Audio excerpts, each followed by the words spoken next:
Women who migrated from a socially conservative country to a progressive country, how significantly has your life changed? I come from a very conservative Mennonite, basically Amish, family.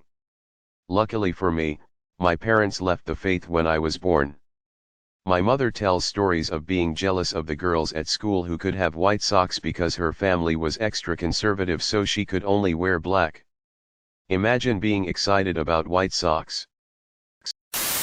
I had a friend who was so excited to see sparkle sneakers. She wanted them so bad, but she could never buy them since back home where she had to return after college they would get her in big trouble. She looked at them like they were a puppy but wouldn't even try them on. Moved to the US when I was 17, now 23. I was free to wear mini skirts, drink in public, and hang out with male friends without having my moral character trashed. There's an undercurrent of rape hysteria that's very real but seldom explicitly talked about. My dad would freak out if I spent any time in my male cousin's room, despite the fact that we grew up in the same house and were around the same age. Your movements are stifled because every man who's not your dad or brother is treated like a potential danger to your chastity. Edit, not Indian LOL, I'm from East Africa. I'd rather not mention where exactly so I can remain as anonymous as possible.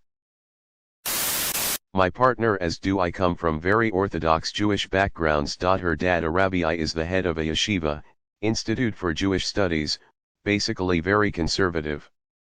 And of course how she dressed was a big deal, to the point of her grandfather not talking to her if she came dressed in shorts or anything else immodest. One of the big no-nos is wearing pants. She slowly started dropping the religious world, and one day she decided she wanted to buy her first pair of pants. But she was petrified of someone she knew seeing her buying them, so she drove for 3 hours up north just to buy a pair of what she claims were really ugly jeans. She also hated that when she went in the water she could only go in fully clothed. Imagine a hot day, you want to take a dip in the cool stream, and you have to go in with all your clothes and then get out and remain in them. I moved from PH to Singapore. Now I can wear anything I want in the streets. I worked for a few years with an Iranian woman. Listening to her life story was like nothing else.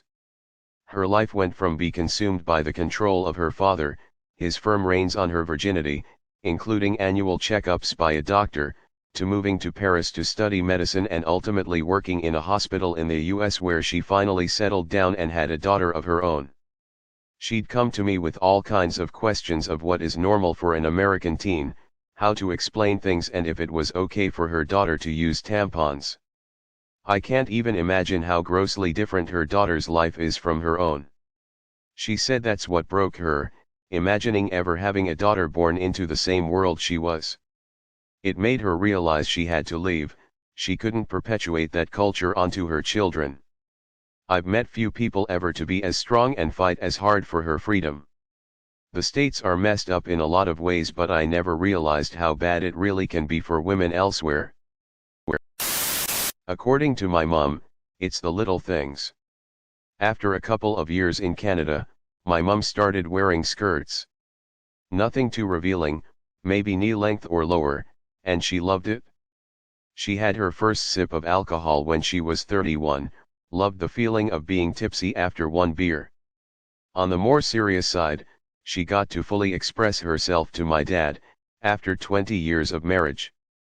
Her Canadian girlfriends told her about couples counseling, the love languages, etc. And she communicated to my dad the things she wanted to change. I don't know the details, but they seem much happier now than they were when I was a teenager.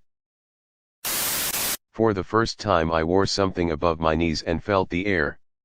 I know it sounds silly, but that to me tasted like liberalization. Other than that, I feel safe and can hope to make a better future for myself. My rights are protected and I have discovered my voice. It's everything. I can finally go for a walk without the fear of strange men following me and passing lewd comments. I can finally do the things I like, eating meat, having a drink of alcohol, without the implications of what will the society say. We have a saying in my country, a woman's body carries the pride of the family. What an awful weight to carry for any young woman. I can finally just exist and breathe. Edit, thank you for the upvotes and uplifting comments. It pains me that people instantly know the country I am from by simply reading my experiences. I truly hope for change. I moved from India to Canada in 2017 at 17 years old. Freedom felt freaking amazing. I could stay out after 7 p.m. I could call anyone I like. When I was in India, I was only allowed to have calls from family. My parents would get mad if anyone else called me. I never had sleepover. I had my first sleepover here. It's the little things. Being independent and following your dreams is the best feeling in the world. My mom was able to get out of her abusive marriage she'd been trapped in for over 30 years. I was 4 when I moved to the Netherlands in 1979. Moving to the Netherlands gave me the opportunity to escape my human trafficking, arranged marriage at 17. And live my life according to my rules. When I escaped, I left the culture and religion behind. Stuff I wasn't allowed to do. Cut my hair short. Wear makeup. Use tampons. Go out with friends. Drink alcohol. Study what I wanted. Have a boyfriend. Tell people from the same culture off. You know which people give me grief for having the audacity to live on my own and be child-free. As a woman, how dare she? People from the same and or similar backward honor cultures. I have a friend who moved to the UK from Iran. She says she would be dead if she still lived in Iran because of her lack of religious beliefs. She says she used to get in trouble at school all the time for being an atheist and questioning what she was told. She's doing great here, living the single life with no desire for a family and even owns her own house.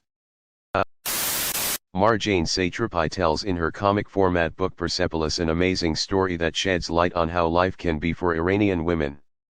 She now lives in France. Her book is very eye-opening. Highly recommended. PDA between couples, holding hands, kissing.